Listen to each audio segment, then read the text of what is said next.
namaste, welcome, good morning, good afternoon, or maybe even good evening, in whichever part of the world you are joining us from. My name is Deepakar Khemani, and I am one of the co-founders of Bloom. Bloom is into physical and mental wellness, trainings, speaking engagements, and creating signature workshops and programs for corporates and individuals desirous of going to the next level. At Bloom, we have a team which has a cumulative experience of 200 plus years. All of them are experienced professionals specializing in their own field. Our founder, Payal Irani, is also my co-host today. On this Sunday Bloom Talk Show, we have with us Jonita D'Souza. I will request Payal to introduce her and then we will take the program ahead. Over to you, Payal. Thank you, Deepak sir. Thank you for the wonderful introduction. Namaste and very good afternoon to wherever you all are. Good morning. Good morning, Mira. We have a guest all the way from UK. Welcome, Jonita, to Bloom Talk Show. And let me introduce you. Jonita D'Souza is a feminine lifestylist and creatress of Exploring Femininity Limited. She is assisting modern day busy women who struggle with burnouts, overwhelm, and body love to reconnect with their feminine and sensual energy using the ancient Taoist and Tantric arts. Wow. So that they can create a lifestyle that is fulfilling, nurturing, and pleasurable. Jonita is also a certified life coach, NLP practitioner, and master hypnotherapist. So Jonita is also a pioneer in combining the teachings of Indian feminine mysticism and shamanism in her work. Jonita, tell me more about yourself. I'm very curious to know. Thank you so much for the beautiful introduction and for this opportunity to be here in your platform, reaching the variety of audiences that you have following already. So I'm really excited. About myself, I can be very brief because it can take a long time telling my journey and my story. So as you might have seen or noticed, I am an Indian. I was born in Andaman Islands in India. So that's like a very tiny dot in the map of the world, let's say, and a very beautiful, a very remote place. And I was born in a very privileged family, I could say, yeah. And I was always taught that for a woman to be independent, she needs to be financially secure. She needs to be financially independent. So my father, from a very young age, I was in the family of doctors and teachers and all of that. So they instilled this in me that if I want to experience freedom, I need to go to the pathway of making ends meet through my finance. And it was there when they helped me, supported me in that ways. And like many Indians, I became an IT engineer and did work in a couple of cities in India. And I reached this point in really early in my life. I was 22 when I started working in the corporate world. And I realized that, okay, now I'm young. I am living in the city by myself for the first time. I was in Hyderabad working there. And I was wondering, where is the freedom? Where is the freedom? I was struggling to find a place to rent because those days, and I'm talking 2000. So, people would not rent out to single ladies. And the freedom that I was looking for was somehow supported by the finance, by the money that I was making, and by the position that I had and achievements that I've made at the age of 22. But there was this inner freedom of expression that was lacking. I still understood that or realized that I had to be someone else to be heard in the boardroom, to be heard in my corporate meetings. Like I had to put a persona, but the real me was totally different. And I am an introvert, and my idea of freedom was just, being me, laughing, doing silly things, going for stroll in the streets. And at that time, it wasn't available to me to be this woman, like just being in the streets without being looked at, stared at, or feeling safe. So all of those things made me realize that I'm not free. I'm not free. I have money, but I am not independent. I don't have freedom. So what happened next thing is that the influence I had from the Western world. I always thought that Western women were free. I would see all those Hollywood movies and all those TV shows, and I would wonder, like, wow, they have so many opportunities. They can be free. They can express themselves more freely.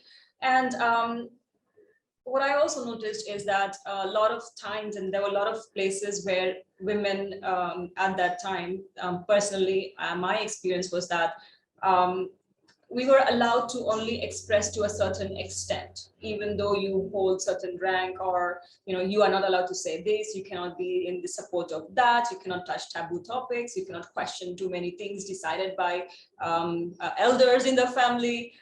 So your place is pretty much nothing as much unless you become the elder of the family, which will take like few decades to go. So I couldn't wait. And I had an opportunity to go to London, and that was it. I thought, okay, I'm going to London. I'm going to be free finally. So, and I'm going to be an independent woman. And I reached London. I absolutely loved it, and absolutely loved it. And I was working in a corporate environment, and I was studying there as well. So I was getting to know the culture, and I met beautiful people. I made good friends, and I made a lot of girlfriends, and I noticed that there was something missing, and they would always tell me, like, wow, you from India and you have dark skin and dark hair, so beautiful, I want skin like you and want hair like you. And I was wondering, what is wrong with these women? In India everyone wants to be fair. That's promoted, like something is wrong. And what I noticed is in that corporate environment in London, a lot of emphasis was given on the looks. And women tried a lot to look good, to look in a certain way so that they could find their way to success. And this is the whole doing of being beautiful was tiring. So I went into that, and it was 2007 when my father passed away in India. So that was this very defining moment that I was in a state where I did not understand. I didn't like to be in England. I couldn't understand the freedom that I got. I exploited it to a level. I was going for parties and drinking, and I just did whatever I could, like just as if like I was a bird out of the cage. And soon it was all hopeless, meaningless, same routine. And the sense of hollowness again came back, that now I have everything again, but where is the freedom? And the whole act of doing beautiful was very exhausting, and money cannot buy that. So there was this dark night of the soul moment where my father passed away, and he was my biggest cheerleader, and I felt really lost. And I was 23 at that time, and I had a series of backlashes. My health began to dissipate. I had eczema covering all my body. And there was a lot of hollowness and emptiness. And I did not know what I should be or how I should be a woman in this modern day and age, because I didn't want to go back to India because I didn't feel that I fitted there. I didn't want to stay in London because I didn't feel I fitted there. So there was this quest. I spent around 6 to 8 months in this whole of, what am I supposed to do as a woman? How do I feel independent? How do I feel free? How do I feel good about myself? And what does it even mean to be a woman? So and eventually I found some events happening through Facebook ads, and there was a teacher doing a workshop on essence. And I decided to go. It was only 10 pounds. I thought I'll go and I'll sit by the door. And if I don't like it, I'll just run away. Not a big deal. So I went there, and she started speaking. It was a 2 hours workshop and I cried the entire time. And she spoke something that the most powerful gift as a teacher you can give to someone is to show them their essence. And that stuck to me because I realized I did not know what my essence was. And I just cried, and it was a circle of women. And for the first time, rather than people telling me, oh, don't cry, it's going to be okay, you're going to figure out, rather than people telling me this, they were like, yes, this is your moment, cry it out, feel it. Because when you feel it fully, that's the moment you have begun this inner journey of, finding, searching, really feeling the pain, because that leads to a lot of transfiguration and transmutation. So that was the beginning, and I started being mentored by that teacher for 2 years in Glastonbury. I was going back and forth. I learned a lot, and she taught me so much about the feminine essence, which made me understand a lot about how, as women, we have to find that thing inside of ourselves first. And in doing so, a lot of things fall in place. And when we understand our own essence, we are able to see life differently, in the sense we are able to understand why that person is behaving this way, why this is happening to me, and all of those nitty gritty.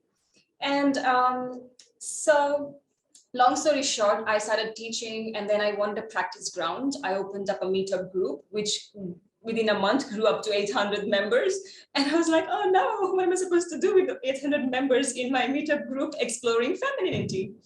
So I was scared, and my teacher said, okay, so this is time for you to step up, maybe step into your leadership, try to learn how to facilitate. And the journey began from there. Exploring Femininity company was formed then. And it's been 10 years now. So the first few years was literally me figuring out how to even do a business that is feminine in nature through the feminine principles.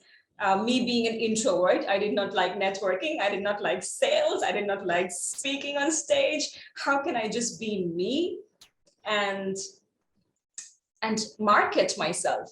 So the learning what is essence marketing, what is attraction-based marketing, rather than selling-based marketing, and all of that. And over the time now, I run online retreats, in-person retreats, online classes, courses, and all of that has come as a journey of personal evolution. So that's the long story short. Thank you, Jonita, for sharing this wonderful journey of yours, and I'm truly inspired. Surely I'm going to attend one of your retreats very soon in future. So, Pleasure.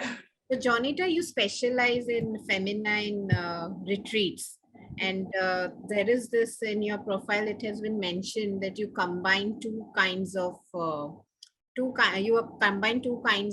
tools. Can you explore more? Can you explain us more about this? What is it, and how it is helpful for us? Yeah. So in the retreat specifically, what I provide a space or hold the container is, first of all, for women to just be. And I do work only with women specifically because I thought that this is the best I can do for myself. And in my journey through this, I can support other women. And a lot of things apply to men as well, because it's the feminine principle that we speak about. And that's not gender biased. But the feminine principle naturally comes very easily to women for its own good, for its own purpose, just like the masculine principle comes very easily to men for its own good, for its own purpose.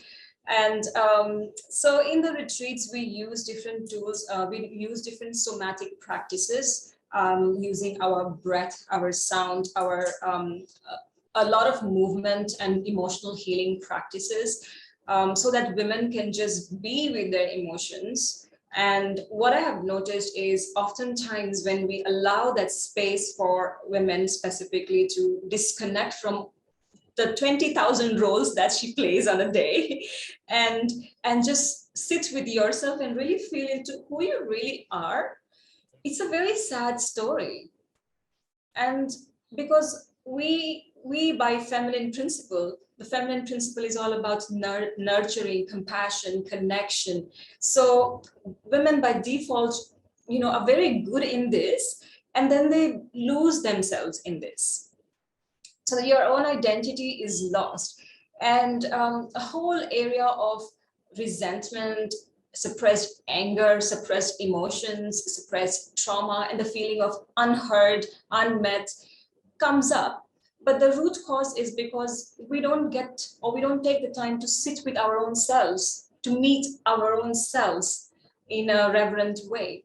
So that's what we do in the retreats. And in Tantra, what the philosophy is that, when a man wants to be nourished, he goes to the woman, because women are the nourishers of the family, of the relationship by default, by essence. And when a woman wants to nourish herself, she goes to other women, not the man, because that's not his role here. Although they are very caring and they will do all of that, but naturally, since ancient times, women met with other women in circles, in community, to nourish themselves. And then they go back to their family. So they gain that life force energy to give to their family, to give to their man, to give to their children, to give to their community. And what happens is, in this modern day world, we've taken relationship and our essence as conditional. So I nurture you, so you as the man should now nurture me. But that's not the quality of the masculine. They have their different qualities in their own ways of providing, of supporting. And here's where the conflict begins. And you feel like, okay, nobody cares for me, nobody understands me in my family. It's because we do not dedicate ourselves a structured space to be with other women and just see how it means to just be. And what we realize, I work with women from all the 7 continents and different nations and nationalities and age group from 20 to 70. All of us have same issues, or very similar issues of trust, of anger, of resentment. And a lot of tears flow through. A lot of tears that are not allowed, or that are not, or that does not have space on a regular day, goes through. And this is a beautiful release mechanism. We nourish ourselves through our own emotional release. What I've also noticed is a lot of anger comes up for women. A lot of suppressed anger comes up, and that's really good, because then she owns her power back. She's not like a ticking time bomb, angry at the world, angry at everything. And once we have taken care of all those suppressed emotions, then we can begin to see, so what do I desire from my life? What would I like? And then we go into more somatic practices of tuning into our body, our soul, our essence, to see, what do we really want from our life? What do I want to create from all that I've got? So it's, and we do a lot of movement practices, because the feminine is about the movement. It's not about just sitting and listening, and it's not a presentation, but it's about connecting, speaking, conversation, movement, reflection. There's and good food as well, which that supports the emotional healing. Thank you, Jonita. I so second you. So when a woman wants something to share, they would obviously go to women. So there is an innate need of balancing masculine energies as well as feminine energies. So how do we do this? How do we balance this? Yeah, what I have come to an understanding is the whole concept of balance is very delusional, because there is no 50-50 that we can do about it. And it's very situational based. Both men and women have masculine and feminine energies. And masculine pretty much is our principles of rationality, linear logic, the doing bit, the direction, the discipline, the focus, the active principle doing. And the feminine is more the intuitive, it's the invisible thing, it's the active principle of being. It's about receiving, it's about the feelings, the emotions, the water-based emotions. And on a given day, we have different varieties of tasks. Often days it requires us to be in our masculine, like, when we're doing work like this in the Bloom, you would know, like, being the founder, you have 10,000 things to do, and you cannot be 50% in your feminine, 50% in your masculine. But what I really suggest is for the women, because feminine is our primary essence, we start our day with that. So have some practice that we wake up, we connect to this feminine essence of ours, we energize this feminine essence of ours, we look into what's the day has got for us in stores, and then go about for the doing. When we don't do this is when the misbalance happens, because what happens is we wake up and we are constantly doing, and men can do the doing really well. Women are biologically made differently. Our hormonal systems are different, our adrenaline systems are different, our neurological systems are different, the way we perceive emotions, thoughts, things are different. We women can multitask, and the things that our body is wired and designed as is naturally different. So we cannot be, well, what I've noticed and what I keep saying to my clients in the West is that we women have become men wearing skirts, like literally. We just wake up, okay, let's do this, let's get this done. And, we go into that warrior, the fight mode, and it lasts. What happens is that we need the hormone, the testosterone hormone, to be in the doing. And men have like 100 times more of that in their body, which is why they can be, in the doing, they can go and do, and they wouldn't feel as tired as you would, because what you are doing is you are using up your adrenaline. And what happens is when you have a high speak of adrenaline, then comes the downfall as well, which is like the hangover state. You just feel so depleted. And when women feel depleted, oh my God, she has access to emotions that really confuse the hell out of herself, the men around, the people around, and people are like, what is wrong with her? She was okay now, and suddenly she's sad, she's depressed, she's angry at me, she wants to throw things, she's crying. and we think, and then we begin to think no one understands us, and the whole problem lies there, because we don't understand our bodies. And which is why the balance thing for me is more about women first understanding the nature of their bodies, and then energizing that, and then go about in the doing of it, in the doing things that you want to do. And because we live in a very masculine society, it requires us to be in our masculine to get a lot of things done.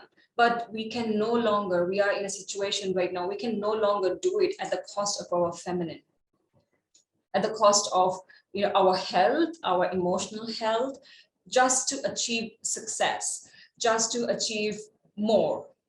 Because you can get there and you will feel nothing. You will feel numb.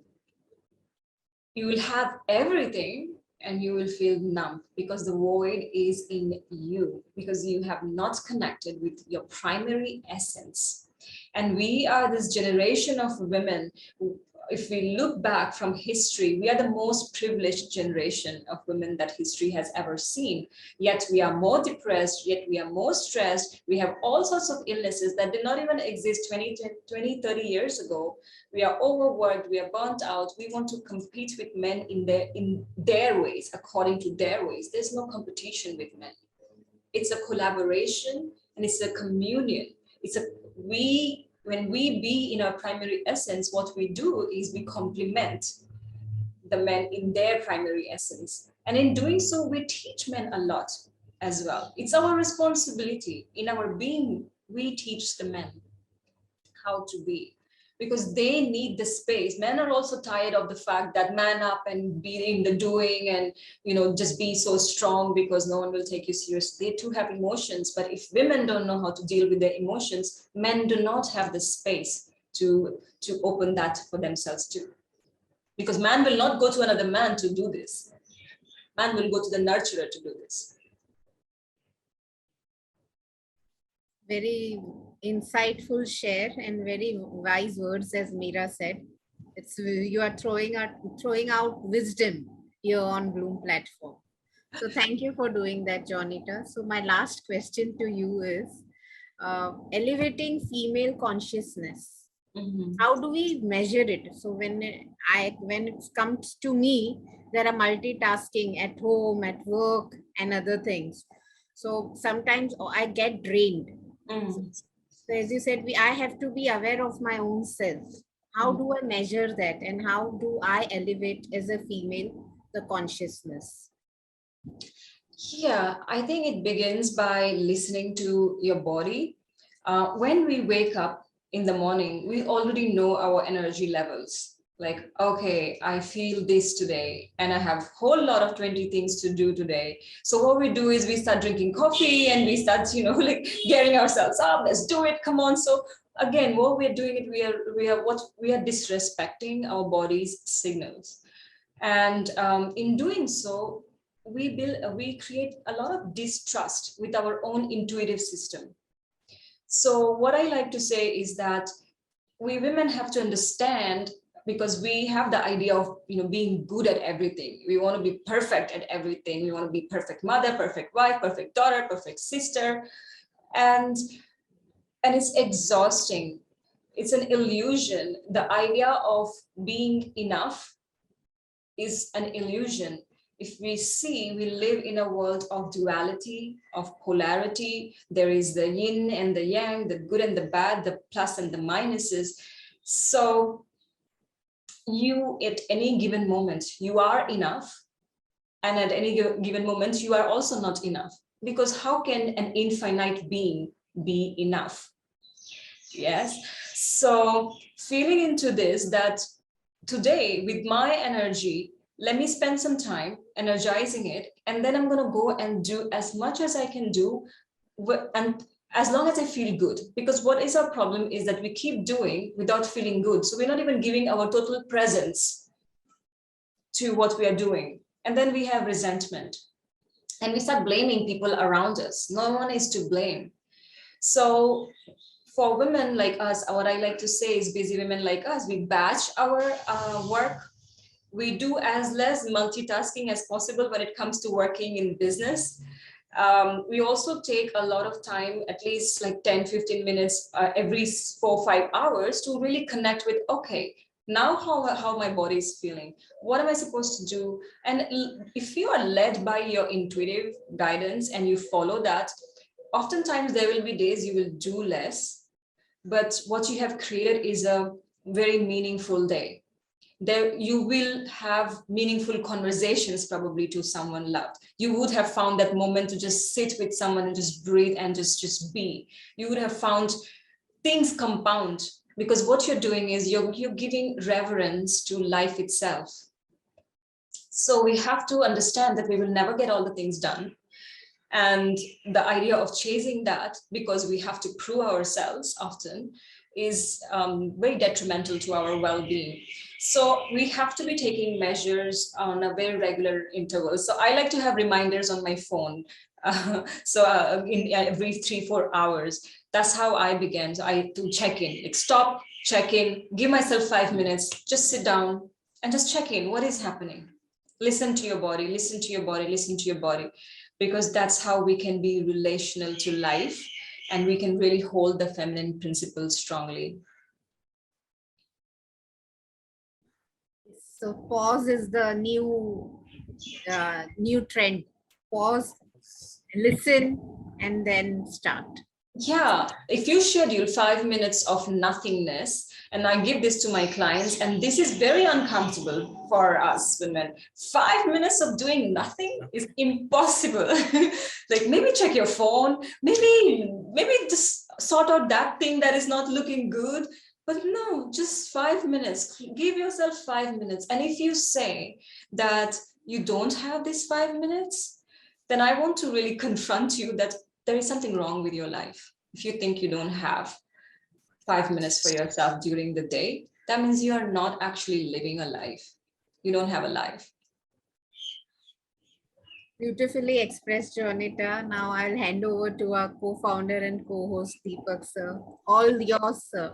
Thank you, Payal, and thank you, Jonita. I mean, these last 30 minutes have been like, two truth bombs just dropping one after another, carpet bombing of truth, which is happening. So many things you said, and there are so many things which I can connect with. The very first thing I see, on my Zoom screen, I'm right there in the middle. You are there, that brown skinned girl. And on my left, I have Payal, that white skin, pink cheeks girl, right on this one side.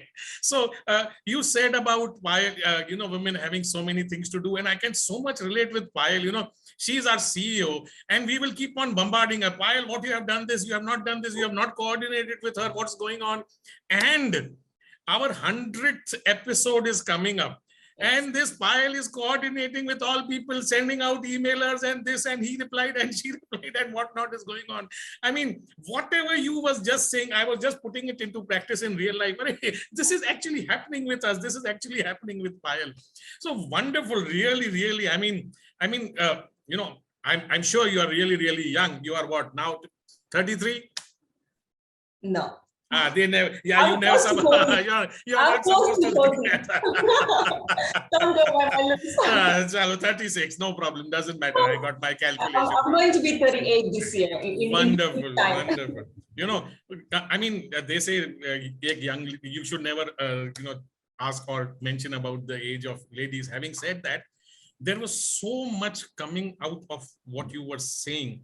There was so much experience. It showed that you've reached out to people. There has been pain in people which you've helped heal.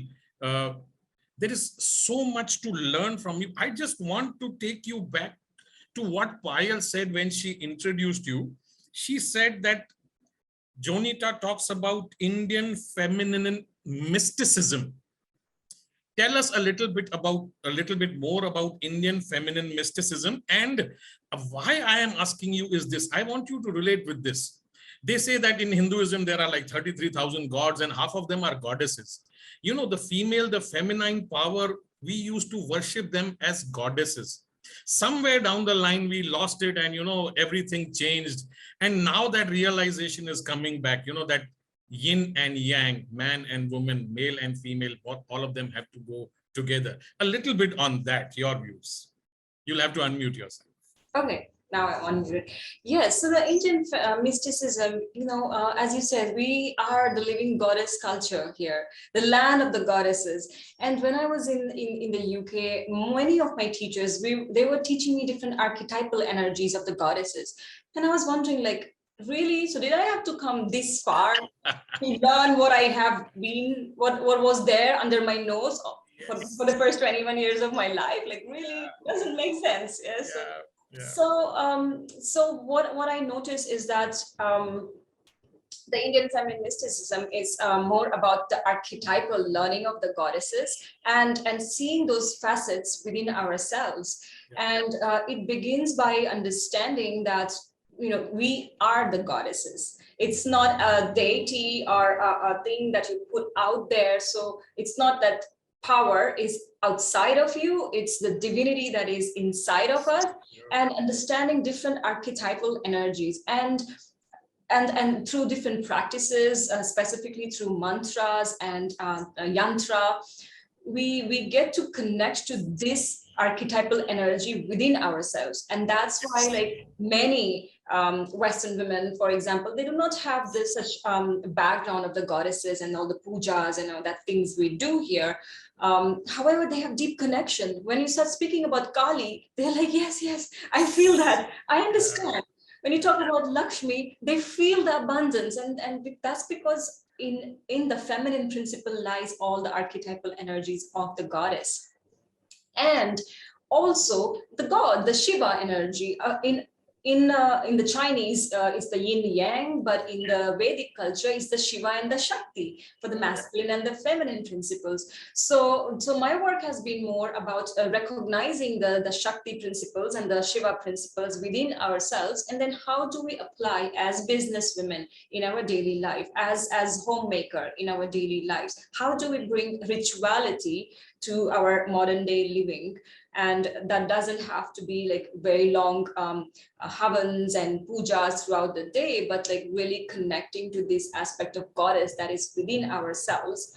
And when we walk in reverence, then we begin to have this concept of transfiguration, which Tantra teaches, to see divinity in all beings, in all things exist. But we cannot do that if we don't see the divinity in ourselves first and being responsible for that divinity.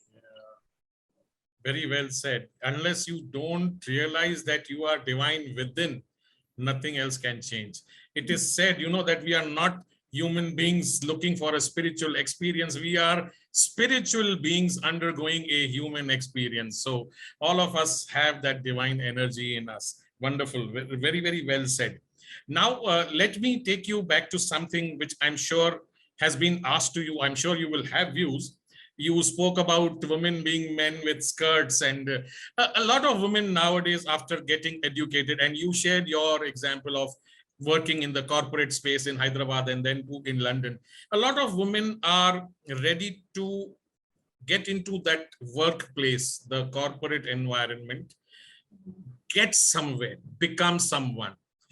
By that time that happens, they realize that their biological clock, they've ignored it, right? There are women now wanting to give birth when they are 30 plus or 35 plus or even at 40 plus. Then nowadays, you see on social media, there are women who are flaunting that, in the last 8 years, I have given birth to 4 children. There is that side of the femininity which is now getting visible. What's your views on this? And why I'm asking is this, I have 2 children. My father had 3 and my grandmother had 9. Yeah, I can relate. Yeah, I'm sure it must have been similar story in your family. Yeah. So just tell us a little bit about this. There are women who are now coming out and saying a little bit or almost something what you are saying. I am feminine. This is what I was supposed to do. I was supposed to give birth. I was supposed to nurture children and humanity. What's your views? My view stands in the middle grounds. I would say that a lot of women are recognizing when we start to connect with our feminine energy. One of the archetypal energy that is innate to the feminine is the mother energy. So as women, we don't really have to even be our mother, but we always have this mothering energy, and we show it to our people around, our loved ones around. The care comes from there. And what I have also recognized is in my work with many women that now a lot of women also do not want to just be a mother, and it's not any derogation, because that's like the biggest gift of procreation that we get to have as women. But what I have noticed is in the society, a lot of importance was given to women's role for birthing, and we were told, like, this is your role. You get education, or you grow up, you marry someone, you have to give birth. This is the purpose of your life. Yes. And that's been changing, because a lot of mothers are recognizing that before anything else, I'm a woman. I am a woman, and I need to connect to that identity first, and then I can hold different roles for then. Because I've noticed a lot of women, as I mentioned before, that they lose themselves in the different roles. And when children go away, or you retire, or there's a loss of a partner, then they're just lost. They don't know themselves, who they are without their job, who they are without the position they hold, without the motherhood. So more and more women are recognizing that, and they are choosing when it is ready to be a mother. And I think, what I truly see and what I've seen is that many children are birthing children. And what I'm saying is that we're just doing these things by default, rather than just learning that there is a consciousness that is required to be mother. Are you ready? Are you ready to support that ways?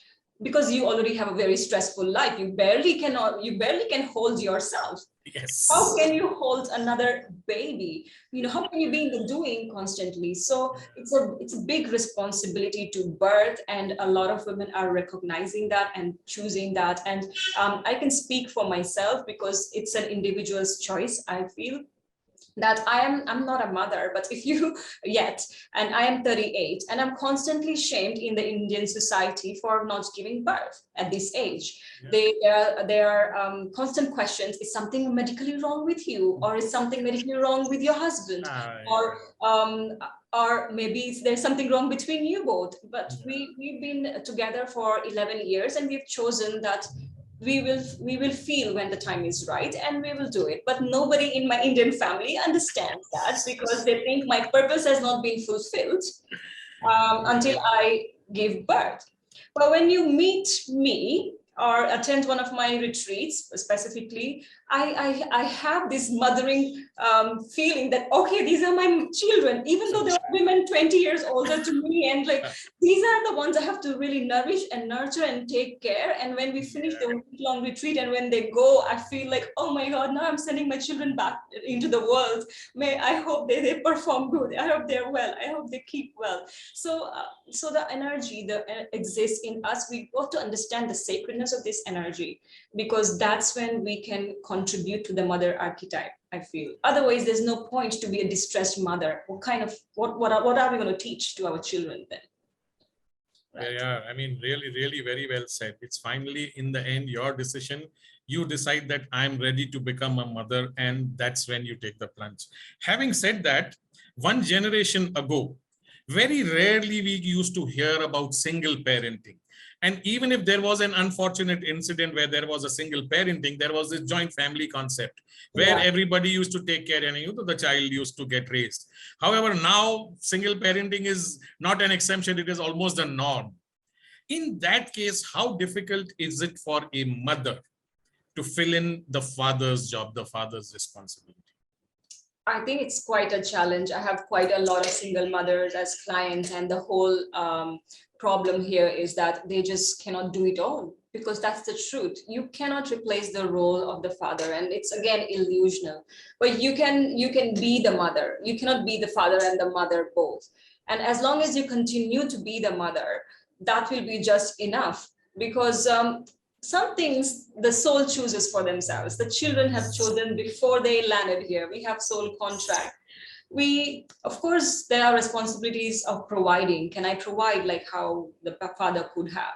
And we go into that. But our major concern and major importance should be given into how can you be the mother in the fullest? And that's it, we can't be all, how much ever we want to. Of course, financial issues happen. And for single mothers, the most difficult part is, how do I find time for myself? Because I have to do everything for my child. That's another thing. And it's much easier in India because you have family support, but in the West, most of the single women are by themselves. So it's quite a challenge, and really cannot define anything, because I think mothers just do their best at all times. Yes, mothers are the best, obviously. Clearly, God made them that way, and that's the way they are. Early on, when you were introducing yourself, you spoke about being born in a privileged family and being financially free. You never needed to bother about money in that sense.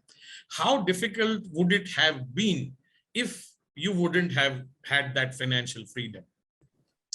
Yeah, what I meant is, with that, like, my family was well-to-do enough and very educated, so I had all the support.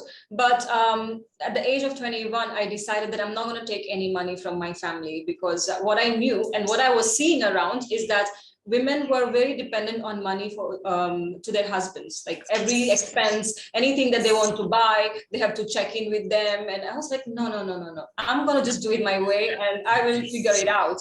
So ever since, I got married in London. Like, I financed my wedding, and I did everything. I never asked for any money, because that, for me, that was it. Like, I wanted to be independent of money. So there were a lot of hardships, and people think going abroad is a great life. It's tough out in abroad. I worked 3-4 jobs while I was studying, and to pay my university, to do the part-time jobs, to meet my ends. So it was quite challenging. I did work in the streets. I did clean hotels and stuff. I did a lot, and I was an engineer in India. So I could have just stayed in that environment of zone of comfort, but I decided that I shouldn't be dependent on money or on parents or on anyone else for my life, because if I do that, then they will have control over my life. So that was my agenda. And so it was really difficult. And, there were times that I just ate one potato and slept. And my mom would ask from India, so how are you? And this is happening here, and we're doing this. And I'm like, yeah, it's fine. We're good. So I think it's on your principles, what values you really hold, and what is more important to you as values. Wonderful. I mean, really, really, sharing your life journey, sharing your experiences, that clearly has resulted in becoming who you are today. I just want to ask you one more question. You said about the wild nights and the parties and getting hangovers. If you wouldn't have seen that part of life, would it have been different today? Would the Jonita today would have been different? At that time, I thought that when I was in the dark space, the dark night of the soul moment, I did not like all of those moments. But today, when I look back at all those hard, dark moments of my life, and I've had quite a few dark nights of the souls periodically for the next stage of my evolution, I feel like this is what it was meant to be. Including the death of my father, it has been the biggest gift. And now I can say, and this is how I also teach the grieving rituals in my retreats, that death of a loved one can be taken as a beautiful gift in your life. And this is so hard to digest even, because it's such a sensitive topic, because this healing takes really long. And at the time I was reading Dalai Lama's The Art of Happiness, and he said that the death of a loved one can lead you to your purpose. And I was so angry. I was so pissed off. I threw that book away. I didn't want to. Now I look back and I understand that all of those moments that has happened, and in fact, in the universe, nothing goes for waste. I like to say everything compounds, even if we don't understand the hardships right now. When we are aligned and we go through it with our integrity, we can look back and understand, like, I wouldn't want to change. Of course, there are things I want to change, but probably I would have been a different person, not this one talking. So I take it as a gift. Yes. Painful gift, but a gift. Yeah, wonderful. Really, really. You've used the word compound twice in our session today. I would just like to show you this. Okay. This is my book. This is written by me. It is Compounding the Eighth Wonder. It talks a lot about money, because it talks about compounding and financial freedom. I'm a financial advisor, by the way. So that is my job. And this is my book. So just, whenever I hear that word compound, something comes up and say, oh, yay, I've already talked about this in my book. Yeah. So, and while Bloom is going to be launching a book of its own, our second edition, on our upcoming 100th episode, I think you should reach out to Jonita and give her that one chapter which we are planning for. So I take this occasion to officially invite you, Jonita, to contribute to at least one chapter in our forthcoming book, which is going to get released on our 100th episode very, very soon. We started this journey of Bloom Talks in September 2020. Without fail, every Sunday, we've had either an online or a physical event where a guest like you, somebody national, somebody international, a sportsman, a lawyer, a NLP practitioner, a life coach, a speaker. During Valentine's Day, we had couples and whatnot. We've organized taboo talks and things which other people don't want to talk about. It's been an incredible journey being a part of Bloom. And I can also tell you, Payal, you have Jonita as one of the keynote speakers in one of our upcoming events. So coordinate with her. I mean, such power, such experience, such clarity of thought. If you are talking about femininity, I think Jonita is the person to connect and be with. Thank you. I would take this opportunity if anybody would like to ask a question to Jonita or just any comment, Meera or even Brenda, Abhijit, anyone. Meera, by the way, was a guest on our show a few months ago. So thank you for that, Meera. I love Meera. Yes. Hi, Meera, unmute yourself if you want to say anything to Jonita. Thank you so much. Good morning from London to all of you, amazing people. And beautiful good morning to Jonita, our special guest, and to beautiful Payal, and to you, Dr. Deepak. So it's my absolute pleasure to see Jonita speaking because I love her so much. I met her in person in London and I attended her retreat. She is truly an amazing, soulful leader. So thank you so much for your beautiful sharing, Jonita. I am really happy for you, and I would love to ask you to give us, us women, advice what we can do to maintain the flow of our feminine essence. How we can maintain this on a daily basis. Yeah, thank you so much, Meera. Always loved. I think we have attended like 3 or 4 circles together and the retreat in Spain. You answered your question, how can we maintain the flow of the feminine on a regular basis? It's by being in the flow. And for us women, it is by moving our bodies. So I highly recommend, to learn how to be moving our bodies. There are certain exercises that we can do. And when we do that, we move stagnant energies.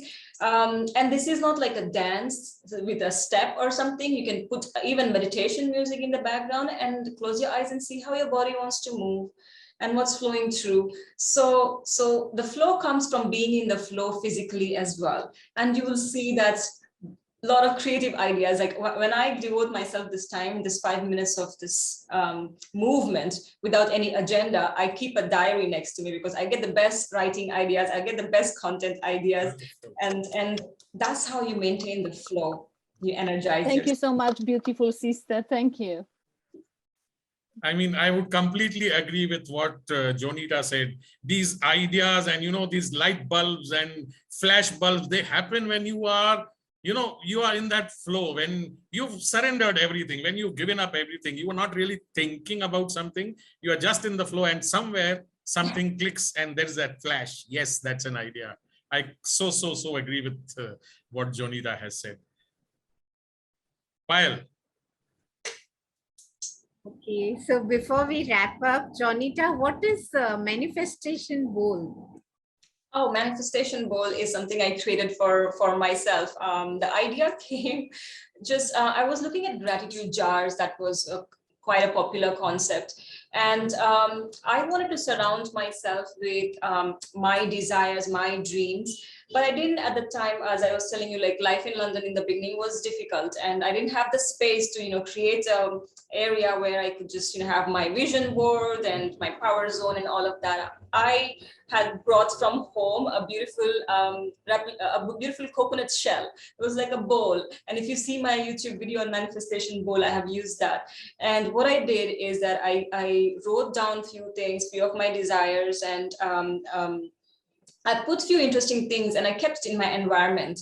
And every morning I would wake up and I will have my rose tea and I'll lift that bowl and I'll be like checking in, like what are the things I've written. And I realized that what I was doing unconsciously was I was energizing them on a regular basis. What happens is when we're too busy, we lose our focus.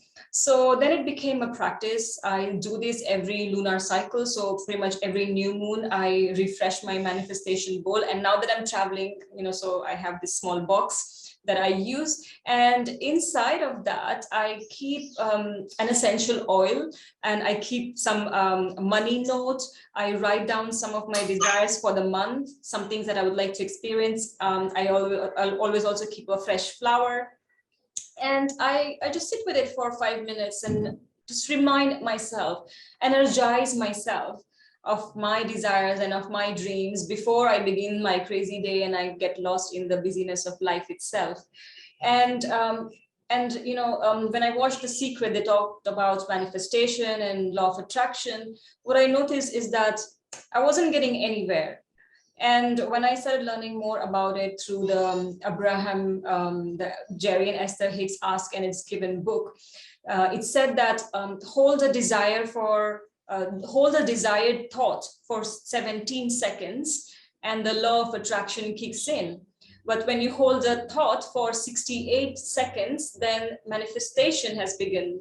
So I feel like me just connecting with it on a regular basis was a beautiful way of beautiful synchronicities were happening in my day and opportunities were coming. And what I was doing is I wasn't like keeping myself like in the high vibe and like, yes, I have to feel positive to manifest. And when I'm not positive, then I feel guilty that, oh my God, maybe I will not manifest. So I just detach myself of all of that. I spend 5 minutes with my manifestation ball of the month with the things. I also keep a jewelry, and that jewelry becomes my jewelry for the month. I wear it. And like, these are like little reminders, like intentional triggers. And I go about my day. I may have a bad day. I may have like really crap time. And I may forget about it, but I have done my bit here in the morning, and I leave the rest to the universe, and things begin to unfold. Wow, wonderful tips. Thank you, Jonita. I can heartfelt gratitude for coming on Bloom, and you have really shared lots of life's lessons with us. We are looking forward to have collaboration with you very soon, maybe a retreat or with Bloom. And yes, and hoping to see you on our 17th on 17th July, our 100th episode here in Mumbai. So I'll get connected with you this coming week. And thank you for coming and gracing Bloom platform. To our audiences, if you all want to connect with Jonita, she's available on Facebook. You can connect her directly, or you can DM me. I will share her contact details with you all. Thank you, Meera, for introducing such a beautiful soul and being there. It's morning time in UK. You're also a beautiful soul. Thank you, lovely audiences. It's lunchtime now. Sir, you can do the official closing. So it is now 1:30 afternoon in India. We have an audience on Facebook, and there are some people in the room. Our families are waiting for us. Our lunch is waiting for us. It's time to say goodbye on another Sunday Bloom talk show, the non-stop talk show, which has touched almost 90 episodes, Payal? 90 episodes. Yes, almost 90. 10 more episodes, and we will be celebrating our 100th episode in a grand style. I take this opportunity to welcome you all to come and attend that program. Thank you for joining us, Jonita, for taking time out, and hoping to connect with you soon again. Have a great day, everyone. God bless. Yes. Thank you.